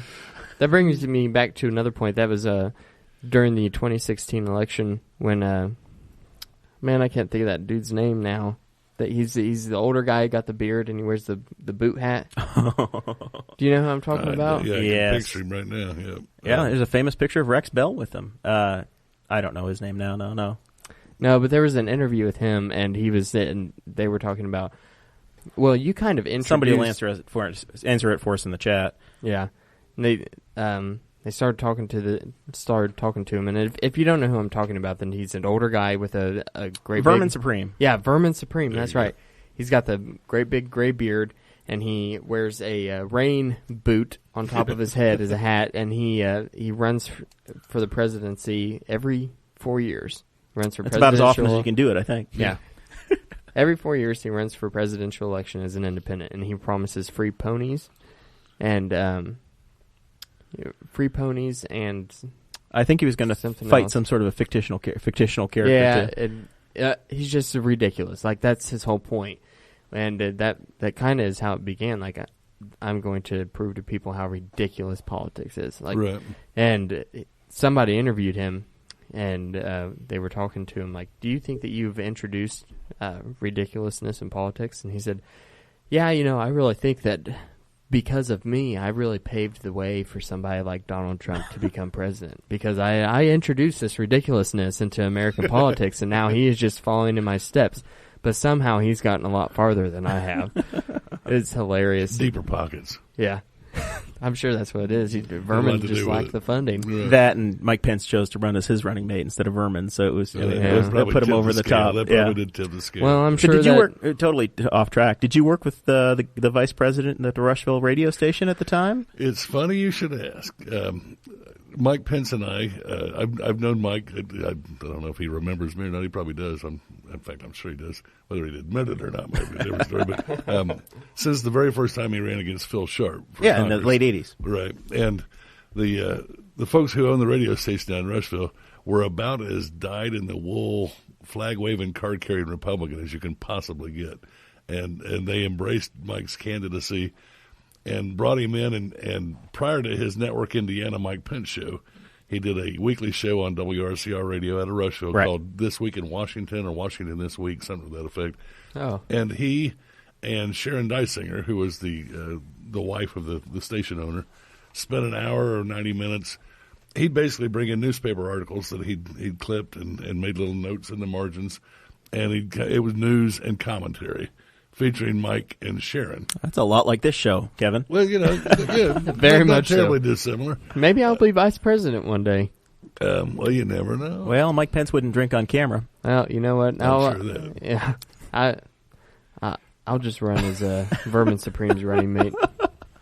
So I've known problem. Mike a long time, and actually I went over to the coffee house over near Richmond, a big underground railroad that Levi Coffin. yeah, the Coffin House. Yes. There you go.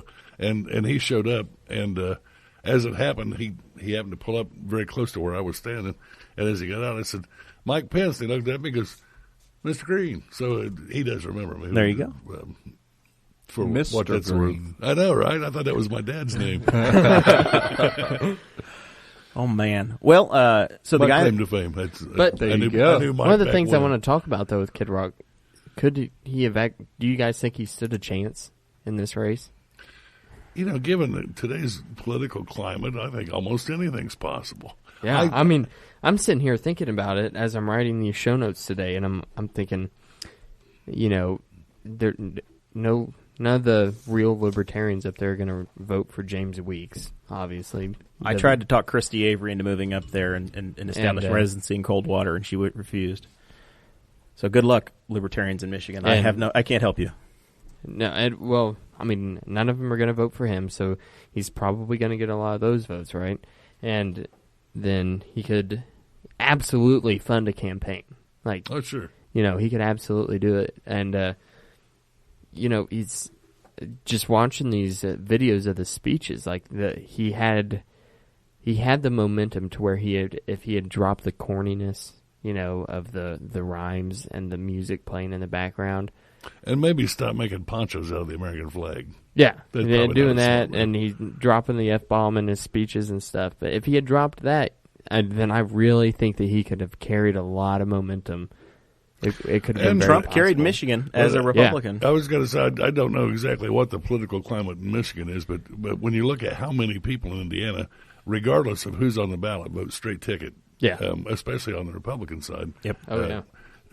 Almost anything's possible. I remember a fellow back when Evan Bayh was governor, and think what you will about Evan Bayh's governorship, but at the time He was a great guy when he lived in Indiana. well, I don't disagree. And he came rolling into the Rushville Republican office one day, just completely unannounced and unaccompanied. He just came walking through the door one day and said, driving by and noticed the newspaper sign out front, thought I'd stop in and see how everybody's doing. Compare that to Frank O'Bannon, who was also a nice guy. But like 2 big refrigerators in suits showed up about a half an hour before he did, and looked under desks and in the trash cans and in the closets, and like we were a big because high you're security expecting the risk. governor to come in and you're going to be a problem. And it was a big deal, and never mind, just kind of rolled in. Was he the governor at the time, or Secretary of State or something? Actually, he was in the Senate at that time. Oh, okay, all right. Yeah, he was. This is already much later. kind of a big deal, but the point I was going to make was that I don't even remember what the point was now. Evan Bayh's a good guy. That's okay. It happens all the time. You just have to make it up as you go on. The straight ticket thing. Yes. Yeah. This guy and I spent, I bet, every bit of 15 minutes talking about what a good job we both thought Evan Bayh was doing across the board. I mean, we talked about the economy and roads and education and jobs and on and on. And then he goes, "Yep, just too bad he's got a D in front of his name, or I'd vote for him." And like, you're kidding me? You're not going to vote for him? He goes, "No, he's a Democrat. I'm a Republican." I said, "You just spent 15 minutes talking about what a great job he's doing. Who cares if he's a Democrat or a Republican?" He goes, "Well, I care." Well, I'm like, well, right there might be part of the problem. Yeah, we saw that a lot when I worked at the barbershop in Muncie. Right. Years and years in Muncie, south side of Muncie. strong Democrat Uniontown. Same story, but the other way around. Right. Yep. We would sit in the shop, talk, agree on just about every single topic. They would complain till they turned blue in the face about their situation. But every election cycle, vote for the exact same way. Right. Exact same people. All because of what you just said. They matched the party. Right. And that one of the reasons I believe that we keep sending the same people back to Congress. Congress's approval rating is something like 23% or something. And yet everybody says, well, they all suck except my congressman. He's exactly. doing Everybody wants everybody else's idiot out of Congress. Right. Except their own. That's exactly right. He's doing a great job. Exactly. I hope he spends 100 years there. Yeah. You hear all the time, you're like, Clay, do you want to speak on our current congressman? Hey, I like our current see, congressman. that's the answer we always get. I love our guy. I like our guy. like. I like Luke. He wants Luke to have a promotion. You know. And well, he's one guy that I've got to know personally. So. I want Luke to come on the show. I really like him. Clay hasn't delivered on that yet. Yeah, not yet. We'll see. Can you imagine the inspection that you'll have a member of Congress come through your home? That's fine. I got nothing to hide. Drug sniffing dogs coming through and bring it on, boys. Turning over tables. I'll just show him Daisy. I'll say, look, I got my own drug sniffing when dog. Obama was coming, they actually looked in trash cans. I was like, what do you think you're going to find? Well, it might be a bomb or something. I was like, well, for God's sakes, let me know if you find one. I don't want to be here. I don't care if the governor's coming or not. I'm out of here. Exactly. Oh, man. All right. Well, the last little thing we had on the list here, interesting little thing happened this week. Our Mike Pence's replacement, Governor Holcomb, was in a political ad in Illinois. So I didn't know that. Yeah, he Scott Walker of Wisconsin, the Republican governor, and a guy named Eric Greitens, who's the Republican governor of Missouri, all had it's on YouTube. We'll link it. It's Greitens. I thought it was Greitens. It could be either or. Okay. Yeah, Greitens. He's the governor of Missouri, and it's an ad for Bruce Rauner, who's the incumbent governor of Illinois, right, thanking the Speaker of the House, Mike Madigan, for creating such a hostile environment for Illinois workers. That all the governors are here saying thanks for all the jobs. We got you make us look good. It was hilarious. Like I loved it. We'll cue it up here. So funny. Oh wow! We'll cue it up. You have to play it on the our audio. Play it over our little audio maker here.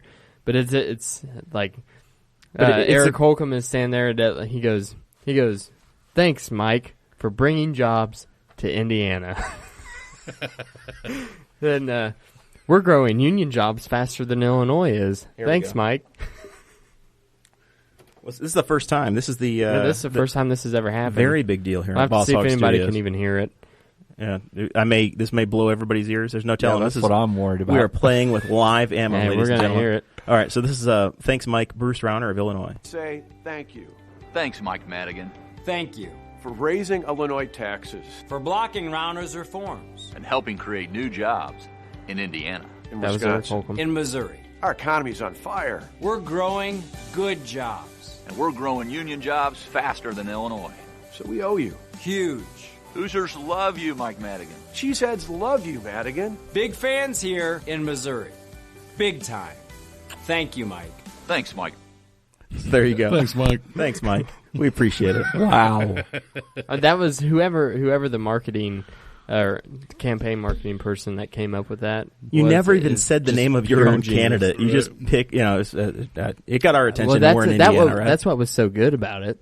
Like, it wasn't so strictly political, like, well, Mike Madigan, he did this. That's taking a political ad at a different angle, isn't it? I like You have like the black and white pictures going across of sad puppies, and it's like, Mike Madigan doesn't like to volunteer at the animal shelters on the weekends. Clay Morgan But- defunded the police. Bruce What? Banner. Yeah. It's the ad. I didn't say it. I mean, that's what we saw in the Brisket Gazette. Yeah. Right, yeah. You wouldn't No know telling. since you don't get the paper. Oh, no. Oh. No, the guys around here know where I stand. You're not shy. I'll give you credit. Yes, I try Not to. afraid to speak out. Yeah. Yeah, I try to fight for them. He's not afraid to be 6-1, right? Yeah, right. I've been there. Yeah. I know how it goes. I've been there. I was the one on the park board for a number of votes as well.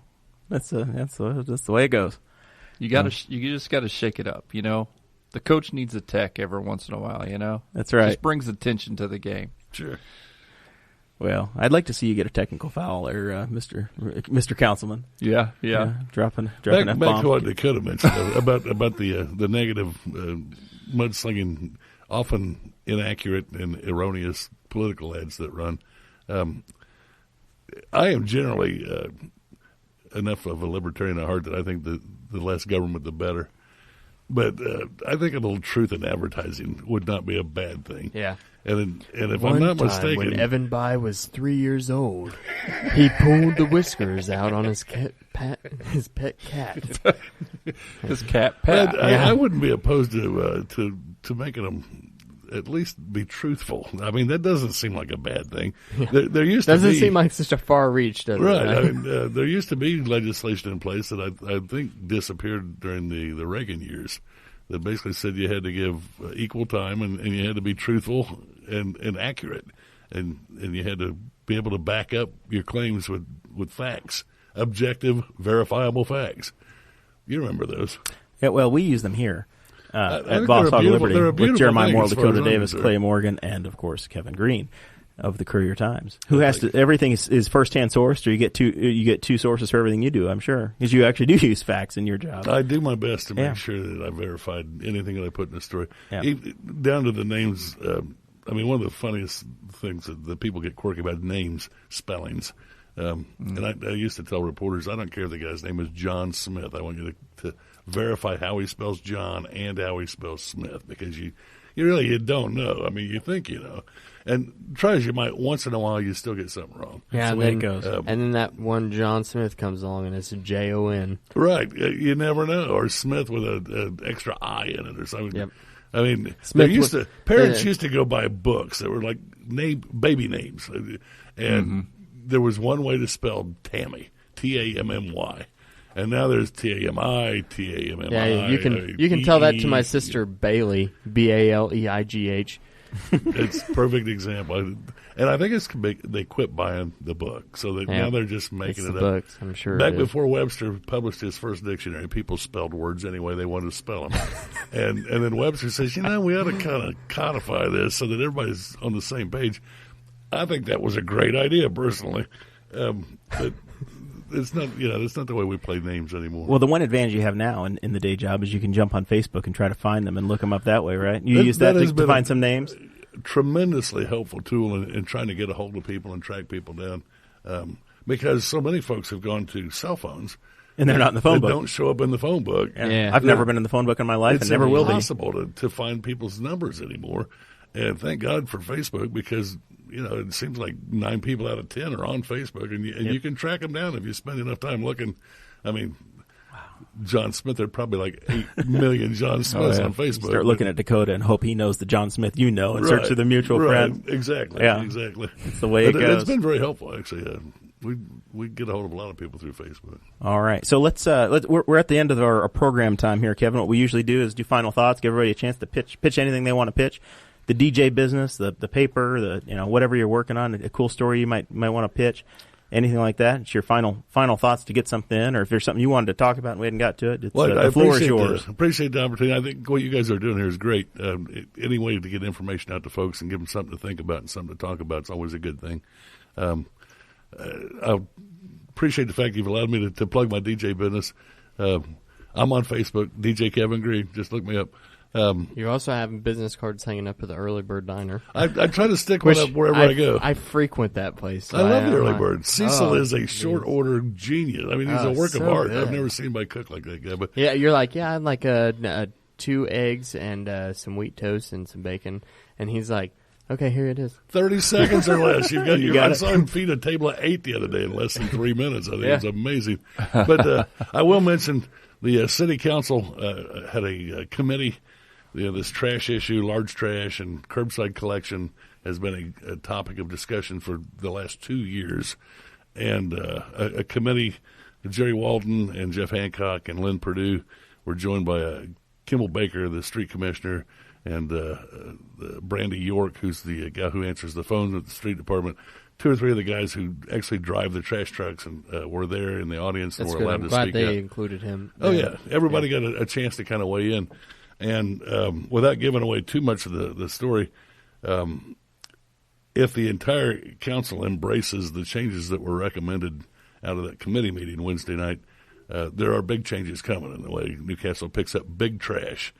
The concern being that people set households of junk out at the curb and it sits there for a week at a time. So did you attend the meeting on Wednesday? Oh, absolutely. Yeah. I'm on the city council like a wet blanket.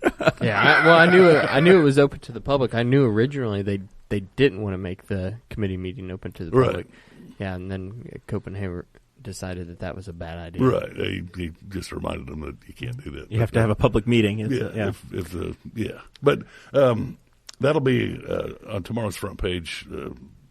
Unfortunately, our deadlines are such that a Wednesday night meeting can't make Thursday's paper. It's the way it goes. And it's just the way it goes. So I would encourage, particularly Newcastle residents who have a stake in this, to be sure to pick up a copy, read your neighbors, look it up online. You actually get 5 free visits to the Courier Time website a month.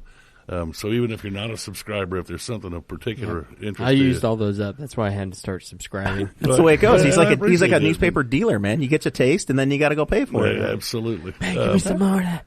That's so good. That's going to be a big story. And frankly, and I'm not going to make any friends here, but as an outsider looking in, I'm not from Newcastle. I don't live here now. I didn't grow up here. This community has unbelievably well. The city will come by and just haul off all your crap and not charge you for it. Nobody does that. Down in Rushville, they provide a central collection site 8 a.m. to noon on Saturdays, and it's $25 a pickup truck load to take stuff down there and dump it. If you set anything that won't fit in your trash tote out at the curbside, anything, including a bag of trash, they leave a little door hanger that says you got 24 hours to get that crap off our curb or we're going to fine you $100. And they do. Yeah. I mean, they come back and they give you a ticket for $100. I was totally against them doing away with this at first. Right. Very adamantly against it until we got to talking. I got to thinking. I got to looking at what other towns did. Right.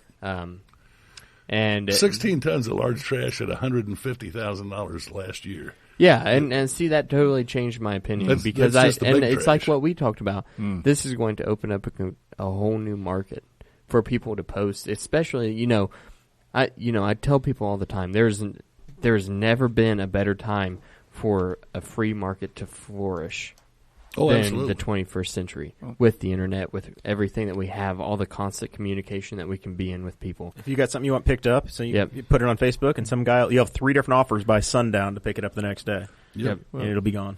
I'll pick it up for $10, buddy. There you go. It's amazing too what people get used to. Right. They expect. Yep. And so what I mean by that is I grew up in the country. We didn't have trash service like that. Right. So then I moved to the city, and your regular kitchen trash was nice to have it picked up. Sure. Thought that was a great benefit. Right. But I never even thought about setting my couch, an old bed, an old dresser. Oh yeah, I mean, I utilize it. I'd set my never even old couch thought and my about old that. love seat out there. I never called even- him. I told him I had it. Didn't They even came occur to pick you it that up. was an option. Yeah, I never even thought about doing that. I would take it if I had to get rid of something. I'd You take it to Buster's. I'd Take like it to the dump load it in the yourself. truck and take it to the dump. Well, there was an instance here just a few weeks ago, earlier this summer.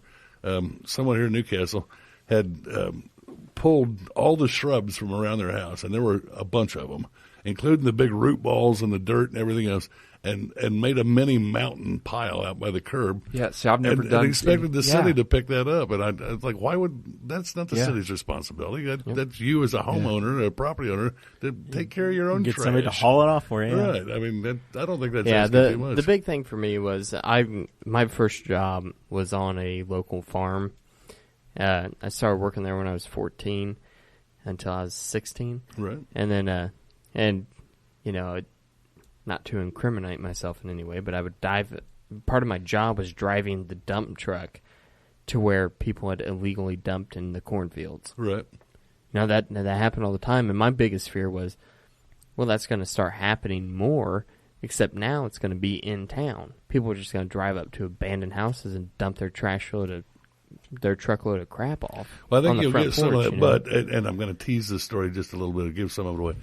What they're considering includes a centralized site where folks can take their large trash and dump it free. Not even like rush hour. I mentioned $25 a truckload. They're still going to keep it a free service because they don't want people dumping it at I think abandoned that's a houses great or idea, whatnot. and I think that's a happy medium that people can agree with. But But the only thing is, are they going to take it off of my city bill? Now, when you say if the entire council, are you talking unanimous? Do they or do they Just if take a if they majority vote. accept, Just a majority if they vote. accept Okay.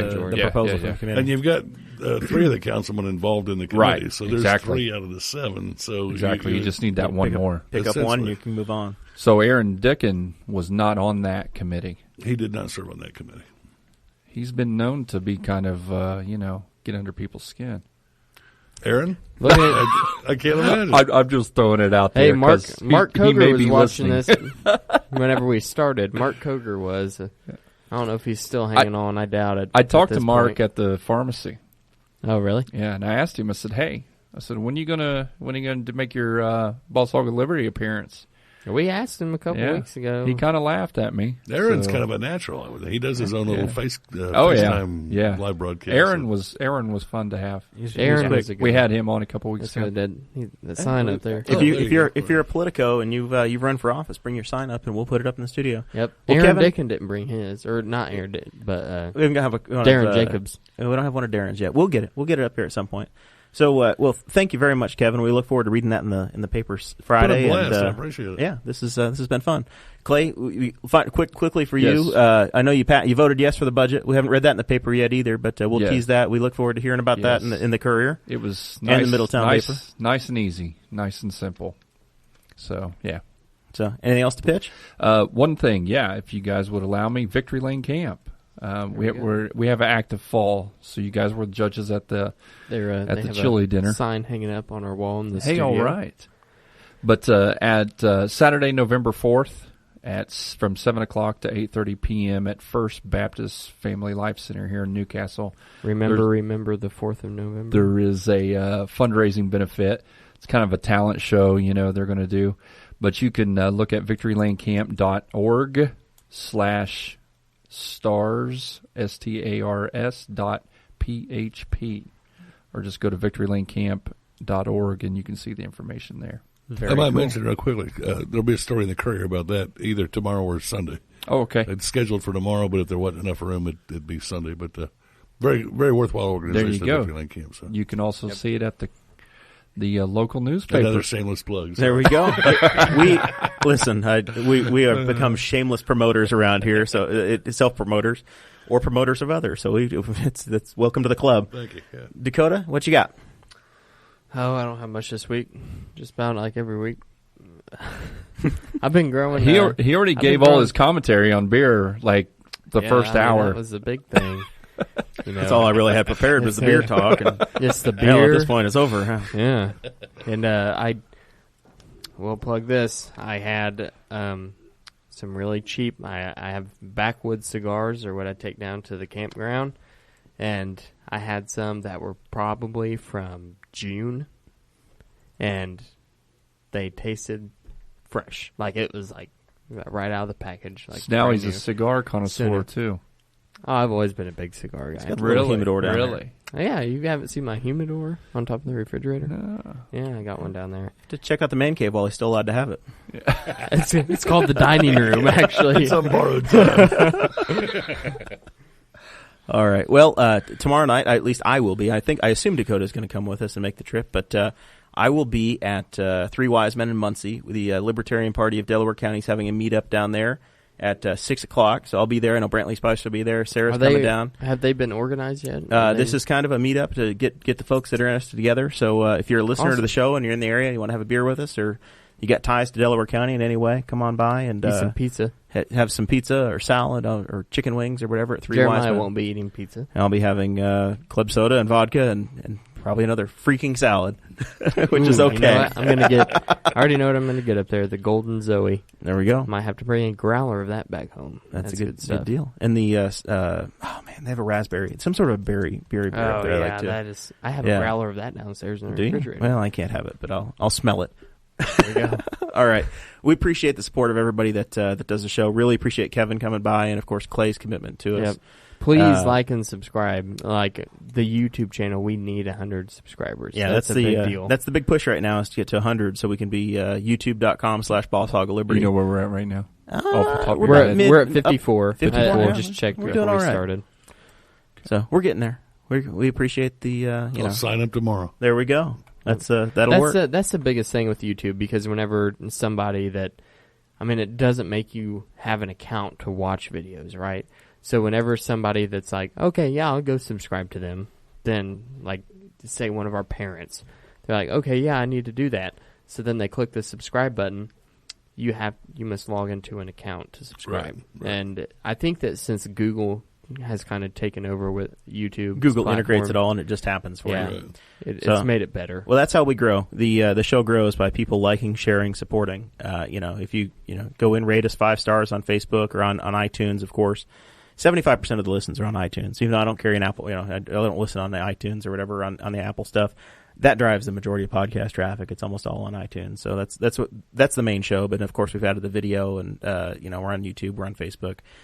So any way you consume it, we appreciate it, and we'll see you all next week. I think we've got Americans for Prosperity scheduled next week. So that's your next next week. Next show. You can all look forward to that. And that'll be interesting. It'll be tax talk. Everybody have fun with that. Exactly. We'll see y'all next week. Thank you for listening to the We Are Libertarians Network. Get our other shows at WeareLibertarians.com.